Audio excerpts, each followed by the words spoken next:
Sa ngala ng Ama at ng Anak at ng Espiritu Santo. Amen. Ang panalangin sa gabi bago matulog ay mabisa at makapangyarihan upang tayo ay basbasan at ingatan ng Diyos sa buong magdamag. Kaya naman ngayong gabing ito, halina at manalangin sa Diyos at magbigay ng pasasalamat at papuri sa Panginoong Hesus. Dahil ang pagbibigay ng panalangin sa Ama sa gabi bago matulog ay mabisang gawain ng isang mananampalataya upang gabayan, ingatan at pagpalain ng Diyos ang buong magdamag. Halina at sabay-sabay tayong manalangin sa Panginoong Diyos na buhay. Magdaranas kayo ng kapighatian sa mundong ito, ngunit tibayan ninyo ang inyong loob na pagtagumpayan ko na ang sanlibutan. John chapter 16 verse 33. Ama naming Diyos, salamat sa iyo at wala kaming paghihirap na imposible para sa iyo na mapagtagumpayan. Ikaw ang una sa lahat at ang buong sansinukob ay nananatiling nasa kaayusan sa pamamagitan mo. Ang panahong ito ay mahirap para sa aming lahat, ngunit lalo na para sa aming mga kapatid na nakikipaglaban sa adiksyon. Tulungan mo silang mapagtanto na hindi ang kanilang mga pakikibaka ang magtatakda sa kanilang pagkakakilanlan o halaga. Sila ay iyong mga anak, tinawag ng iyong ngalan at nakalaan para sa iyong mga layunin. Ipakita mo sa kanila na nabuwag na ang kanilang mga tanikala. Tulungan mo silang mapaglabanan ng tukso upang mayakap nila ang kapuspusan ng iyong buhay. Bigyan mo sila ng lakas upang makabangon muli kapag sila ay naguguluhan at nakakaramdam ng kalabisan. At palibutan mo nawa sila ng mga taong aagapay sa kanila sa kanilang mga buhay. Protektahan mo ang kanilang mga katawan, puso at isipan. Huwag mo silang hayaang matukso at iligtas mo sila sa kasamaan. Sa ngalan ni Jesus, Amen. Isang panalangin para sa mga frontliner. Ang sino man sa inyo na nais maging dakila ay dapat maging lingkod ninyo. Marcos chapter 10 verse 43. Ama namin sa langit, maraming salamat para sa mga frontliner na nangangalaga, nagtatanggol at naglilingkod sa amin, pati sa aming mga pamayanan at mga pamilya. Maraming salamat para sa mga servant leader na ito na siyang tinawag para sa gawaing ito at nagsasanay para sa ganitong pagkakataon, araw-araw na inialay ang kanilang sariling kalusugan at kaligtasan para sa iba. Mangyaring protektahan at ilayo mo sila sa kapahamakan. Bigyan mo sila ng kalakasan at katapangan. Ilapit mo sila sa iyo, Panginoon, at hayaan silang manahan sa iyong presensya sa buong oras na sila ay nagtatrabaho. Ama, mangyaring ibigay mo sa kanila ang lahat ng kanilang pangangailangan. Kapwa para sa kanilang pinaglilingkuran. At para sa kanilang mga minamahal sa buhay, palibutan mo sila ng mga taong tutulong at magbibigay ng suporta sa kanila at kani-kanilang mga pamilya. Kahit hindi nila iniisip ang kanilang sariling kapakanan, makatulong lamang sa iba. Sinabi mong magdaranas kami ng kapighatian sa mundong ito, ngunit ito rin ay napagtagumpayan mo na. Mangyaring tulungan mo ang mga frontliner, Panginoon, upang tuluyang maganap ang pinakamabuti para sa iyong layunin. Sa ngalan ni Jesus, Amen.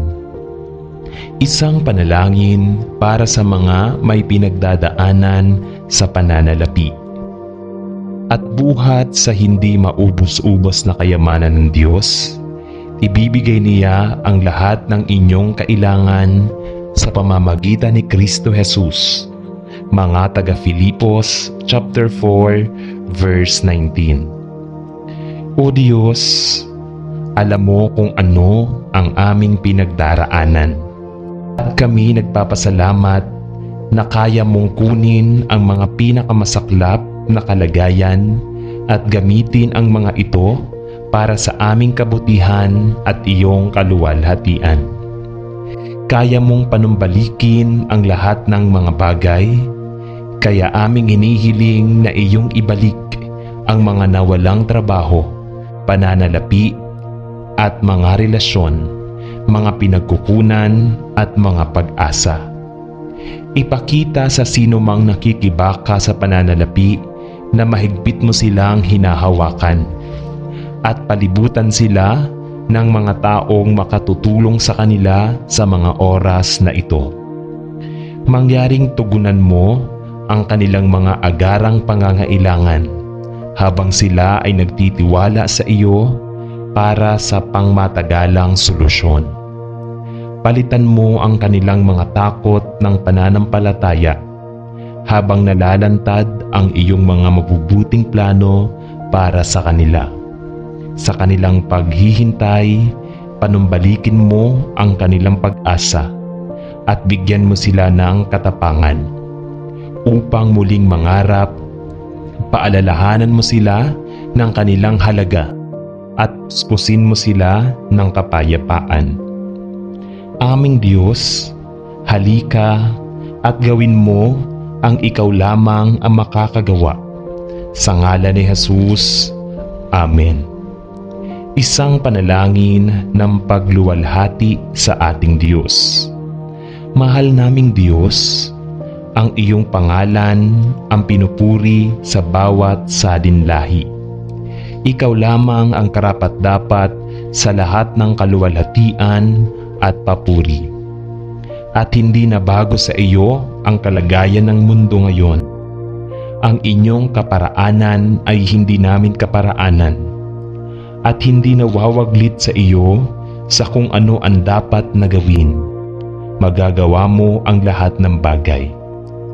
Kaya ngayong araw, inihahayag namin na ikaw ay maluwalhati sa pamamagitan ng pandemyang ito, na ang iyong pangalan ay kilalanin at purihin sa buong daigdig. Paliwanagan ang kadiliman ng iyong ilaw. Sumikat ng napakaliwanag kaysa sa takot sa kamatayan, pagkatalo sa ekonomiya o isang mahabang quarantine. Kung babalikan namin ang sandaling ito sa kasaysayan, mapuno nawa kami ng kasiyahan habang inaaalala namin ang pagpapanumbalik, pag-asa at kapayapaan na naganap sa panahong ito. Patuloy mong ilapit ang sugatang mundo na ito sa iyo. Sa ngalan ni Jesus, Amen. Isang panalangin para sa iglesia sa buong mundo. Mahal naming Diyos, salamat at naging bahagi kami sa iyong iglesia sa buong mundo at sa sandaling ito. Salamat sa pagkakataong maikalat ang iyong pag-ibig at pag-asa sa isang mundong nabubuhay sa kadiliman at kawalan ng pag-asa. Ang iyong salita ay nagsasabing kung ang iyong bayan ay magpapakumbaba, tatalikod sa kasamaan at tatawag sa iyong pangalan, sila ay sasagutin at pagagalingin mo. Kaya kami, ang iyong bayan, ay humihingi ng iyong kapatawaran sa mga panahong pinili naming huwag mahalin ang mga taong inilagay mo sa aming harapan. Hayaan mong ang panahong ito ay magpalakas sa iyong iglesia at mapaalalahanan kami kung gaano mo kamahal ang mundong ito na nagdurusa. Pagalingin mo ang aming bayan at gamitin mo kami upang matugunan ang pangangailangan ng iba. Palaguin mo ang aming pananampalataya habang pinalalago mo ang iyong iglesia sa buong mundo. Halika, Panginoong Hesus, at gawin mo ang tanging ikaw lamang ang makagagawa. Sa ngalan ni Hesus, Amen. Isang panalangin ng pasasalamat. O Diyos, Ikaw ay mabuti at ang pag-ibig mong hindi nagmamaliw ay magpakailanman. Sa pinakamahirap na panahon man, may dahilan ako upang sambahin ka. Salamat sa pagbibigay mo sa akin ng katagumpayan at masaganang buhay kay Hesukristo. Bagamat hindi ako karapat-dapat, ibinubuhos mo sa akin ang walang pasubaling pag-ibig at kapatawaran. Kaya't anuman ang mangyayari sa hinaharap, sisigaw ako ng may kagalakan dahil kasama kita. Inaaliw mo ako at pinagpapala sa harap ng aking mga kaaway. Walang makahahambing sa iyo at walang sandatang maaaring sumalansang sa iyo. Sa lahat ng bagay, ako'y higit pa sa mapagtagumpay sa pamamagitan mo. Maluwalhati ka sa pamamagitan ko, O Diyos. Nawa ang mga salita ng aking bibig at pagbubulay ng aking puso ay papurihan ang iyong pangalan. Nais kong ang buhay ko ay magbigay kapurihan sa iyo. Sa pangalan ni Jesus, Amen. Sa ngalan ng Ama, at ng Anak, at ng Espiritu Santo. Amen.